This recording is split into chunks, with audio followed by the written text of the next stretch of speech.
Well, I'd like to start by talking about your family's incredible legacy.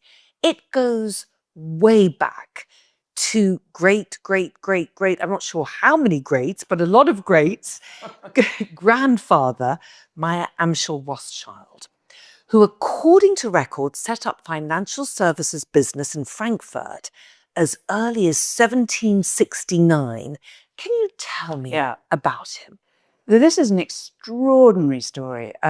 So he was born in a place called the Judengasse, which was a Jewish ghetto, basically. And it was the house that he lived in when he eventually had 13 children was only 14 feet wide. And he lived there with his very, very overpowering and dominant and an incredibly brilliant wife who was called Guttel.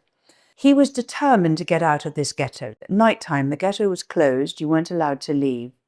The street was so narrow that no sunlight could penetrate. There was no plumbing, there was no sewage, there was nothing. So everything you can imagine happened in this street. And unsurprisingly, he wanted to get out of there. And he started a small coin business, and that did reasonably well. But actually, and this is where it ties into legacy, his great strength was to send his 5 sons to the capitals of Europe at that time. And what they did is they set up, in effect, the first international banking system.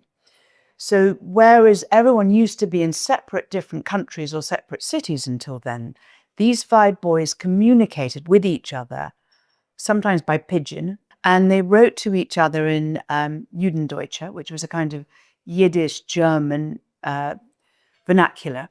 And that is why they were so successful. And this absolute belief in togetherness, you've got to stand together, you've got to work together, you've got to work across borders, you've got to work with rules.